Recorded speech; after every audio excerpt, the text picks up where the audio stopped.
সম্মানিত viewers, department of ইংলিশের পক্ষ থেকে সবাইকে জানাই স্বাগতম। আজকে আমরা আলোচনা করব বায়োগ্রাফিয়া লিটারেরিয়া।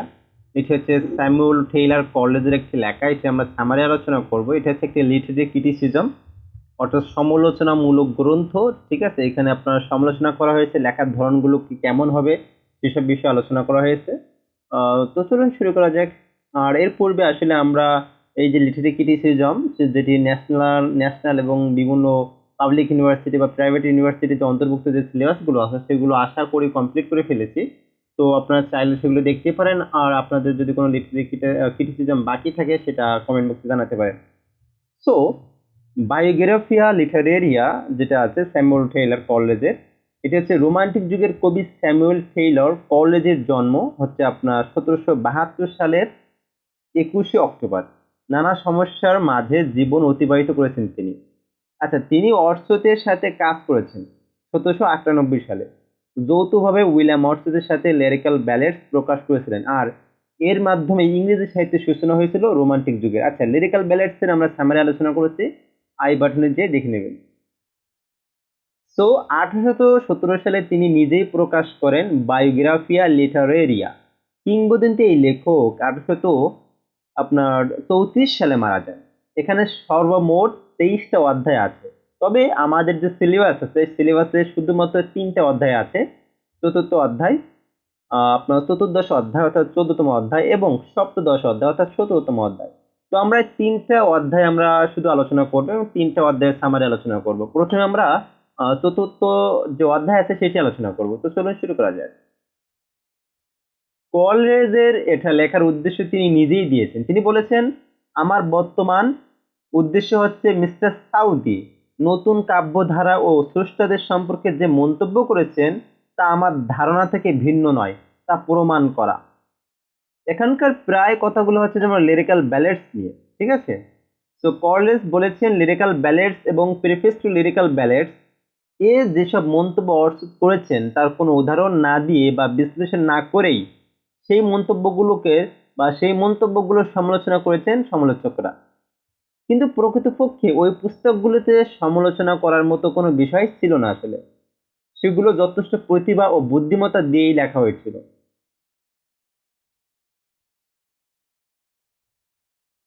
সমালোচকরা এমন এমন মন্তব্য করেছেন যে তাদের অনেক কবিতা ভালোও লেগেছে, তবে একজন যেটা ভালো বলেছেন অন্যজন সেটাকে খারাপ বলেছেন। তাই এটা নিশ্চিত করে বলা যায় না দোষটা আসলে কার, অর্থতের লেখার নাকি সমালোচকদের। এরপর কলেজ বলেছেন তার সাথে অর্থতের দেখা হয়েছিল 1796 সালে, যখন তার বয়স 24 বছর। তখন অর্থত তাকে একটা কবিতা শুনিয়েছিল যেটা তার মন ছুঁয়ে গিয়েছিল। সেটাই কোনো দুর্বোধ্যতা ছিল না, আর না ছিল কোনো কৃত্রিমত্তা, আর না ছিল কোনো রূপক ছাড়াই, কিন্তু তারপরও কবিতাটা তাকে বিশেষভাবে মোহিত করেছিল। এই কথাগুলো দ্বারা কলেজ বোঝাতে চেয়েছেন যে প্রতিভাবান ব্যক্তিদের বৈশিষ্ট্য হচ্ছে চিরচেনা বিষয়কে এমনভাবে রূপায়িত করা যা দেহ মনকে সমানভাবে পরিতৃপ্ত করবে। এরপর কলেজ খেয়াল ও কল্পনা অর্থাৎ ফ্যান্সি অ্যান্ড ইমাজিনেশনের মধ্যে পার্থক্য দেখিয়েছেন। তিনি বলছেন শব্দ দুটি একে অপরের বিপরীত অর্থ বহন করে।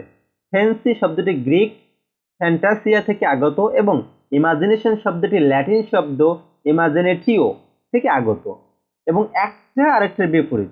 কলেজ নিজেকে প্রথম ইংরেজ বলে আখ্যায়িত করেছেন, যিনি সর্বপ্রথম ফ্যান্সি অ্যান্ড ইমাজিনেশনের মধ্যে পার্থক্য দেখিয়েছেন। তিনি বলেছেন অর্থতের উদ্দেশ্য ছিল কবিতাকে ফ্যান্সি ও ইমাজিনেশনের মাধ্যমে বিশ্লেষণ করা, কিন্তু আমরা কলেজের উদ্দেশ্য ছিল তাদের অনুসন্ধান করে দুটো নতুন ধারা প্রকাশ ঘটানো। অর্থাৎ আমরা চতুর্থ যেটা অধ্যায় থেকে বুঝতে পারলাম যে কলেজের আপনার লেখা নিয়ে আসলে সমালোচনা করা হয়েছে, এবং সেই সমালোচকদের মধ্যে বিভিন্ন প্রকার ছিল। কেউ একটাকে ভালো বলছে কবিতা, অন্য কবিতাকে কেউ ভালো বলছে। যে ভালো কবিতা সেটাকে আবার অন্য কেউ এসে খারাপ বলছে। তো এখানে আসলে আপনার কম্বিনেশন ছিল ভালো খারাপের, মানে মানুষের মতবাদের।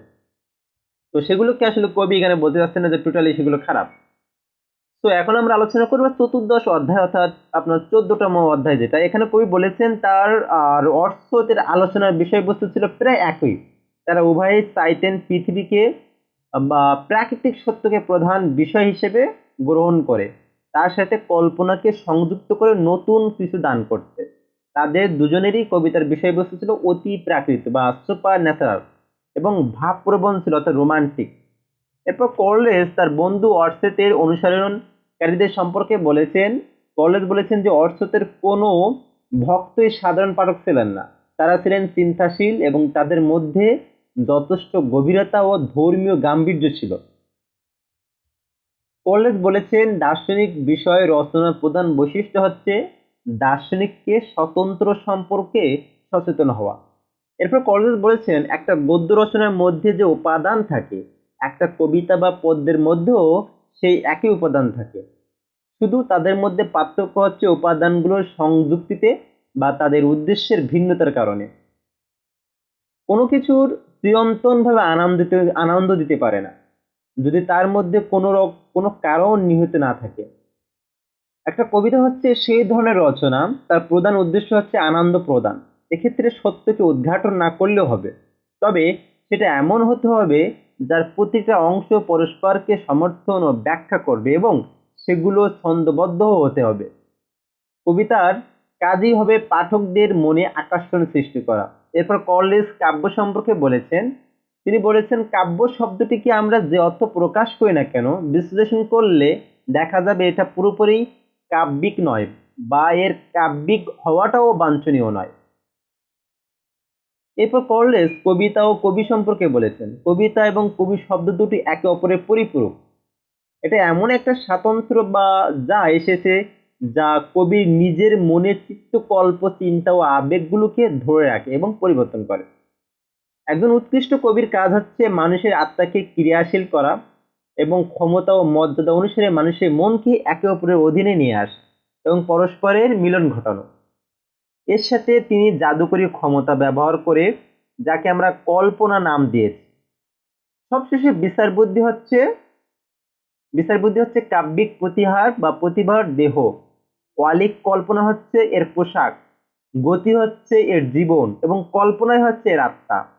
এই কল্পনায় পরে এসব কিছুকে একটা কমনীয় ও বুদ্ধিদীপ্ত রূপ প্রদান করতে পারে। আচ্ছা, আমরা লাস্টের যেটা আছে 17তম অধ্যায় নিয়ে এখন আলোচনা করব। একজন কবি তার বিরোধী কোনো কবির কাছ থেকে সেটুকুই ধার করেন যেটুকু ধার করা যৌক্তিক মনে করেন, আর সেটুকু তিনি প্রত্যাখ্যান করেন যেটুকু তিনি নিজে রচনা করতে পারেন। অর্থাৎ বলেছেন কবিতার ভাষা হওয়া উচিত প্রাত্যহিক জীবনে মানুষের কথা, কথ্য ভাষা এবং স্বাভাবিক প্রকাশভঙ্গি নিয়ে। যে জটিল হবে না ভাষা, আপনার ভাষাটা হবে খুবই সিম্পল। কিন্তু কলেজ তার সাথে দ্বিমত পোষণ করেছেন। তিনি বলেছেন ওইসব কেবলমাত্র বিশেষ কিছু কবিতাই প্রযোজ্য হতে পারে। দ্বিতীয়ত, যেসব কবিতায় সেরকম ভাষা প্রযোজ্য নয়, যদি কোনো পাঠক সেসব নিয়ে কোনো প্রশ্ন তোলে বা সন্দেহ পোষণ করে, তাহলে কোনো সমস্যা নেই। হোয়াটসঅ্যাপ সাধারণ মানুষের জীবন অনুকরণে যে আনন্দের প্রত্যাশা করেন সেগুলো তিনটি উপায়ে পাওয়া যেতে পারে। প্রথমত, চিত্রিত জীবনের অবিকল উপস্থাপনা। দ্বিতীয়ত, চিত্রিত জীবনের সাথে কবির কল্পনার, জ্ঞানের ও প্রতিভার সংমিশ্রণ। এবং তৃতীয়ত, পাঠকের মনকে সেই চিত্রিত জিনিসের সঙ্গে নিজেদের মতো করে সাজিয়ে দেওয়া। কলেজ বলেছেন অবশ্য অর্থতে গ্রামীণ জীবন ও মানুষকে বেছে নেওয়ার কারণ ছিল কি কি, যে তিনি তার নিজের ভাষায় গ্রামীণ আবহে আবেগকে খুঁজে পেয়েছিলেন।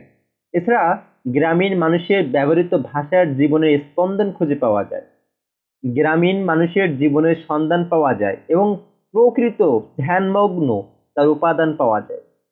জীবনের প্রকৃতি অনুভূতির সন্ধান পাওয়া যায় গ্রামীণ ভাষায়, জীবনচরণে ও আবেগে। এক কথায় প্রকৃতির সৌন্দর্য এবং স্থায়ী রূপকে খুঁজে পাওয়া যায় হচ্ছে গ্রামীণ সমাজে বা পরিবেশে। কিন্তু কলেজ এক্ষেত্রে এর অর্থ দ্বিমত পোষণ করেন। তিনি বলেছেন আমি বিশ্বাস করি গ্রামীণ মানুষের চিন্তা চেতনা অনুকূল পরিবেশ অপরিহার্য, কিন্তু এগুলো শুধু গ্রামেই যথেষ্ট নয়। সব মানুষের চেতনা গ্রামীণ পরিবেশের, গ্রামীণ আবহে পেশায় সমানভাবে উৎকর্ষ লাভ করে না। তাই এদিক দিয়ে অর্থতে নির্বাচন একটু ভুল আছে।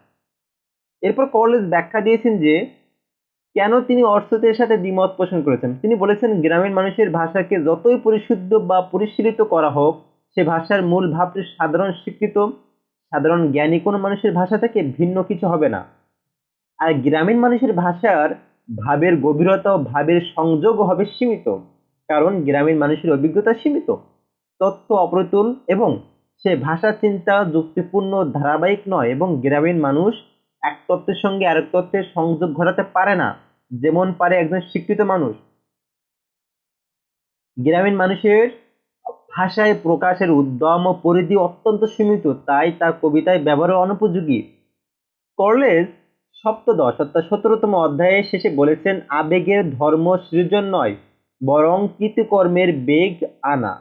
মূলত কলেজ বোঝাতে চেয়েছেন যে নতুন বা নব্য কাব্যরীতিতে অভ্যস্ত হওয়া সময় সাপেক্ষ ব্যাপার। তারপর তিনি এরিস্টটলের কাব্য বা ব্যাখ্যা অনুসরণ করে যুক্তি দেখান, গ্রামীণ আবহ নয়, চিন্তার গভীরতা দিয়েই উৎকৃষ্ট ভাষা সৃষ্টি হয় এবং তা পেশারও প্রতিনিধিত্ব করে।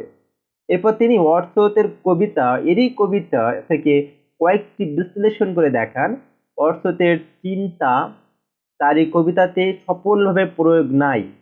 সর্বশেষ তিনি বলেন, ওয়ার্ডসওয়ার্থ বর্ণিত সাধারণ মানুষের ভাষা কবিতার সর্বোত্তম ভাষা নয়। তো এটাই ছিল ক্রিটিসাইজ। তো আমার মনে হয় আজকে বুঝাইতে পারছি বায়োগ্রাফি লিটারি ক্রিটিসিজম, যেটা আপনার স্যামুয়েল টেইলর কলেজ আপনার লিখেছেন, যেটি ওয়ার্ডসওয়ার্থের বিভিন্ন লেখা, আপনার ধরন, তার যে লেখায় ভুল ত্রুটি বা কেমন হওয়া উচিত ছিল, সেই বিষয়গুলো এখানে আলোচনা করা হয়েছে সুন্দরভাবে। তো আজ এই পর্যন্তই। আমার মনে হয় ওয়ার্ডসওয়ার্থ বেঁচে থাকলে এর উত্তর দিতেন ঠিকই।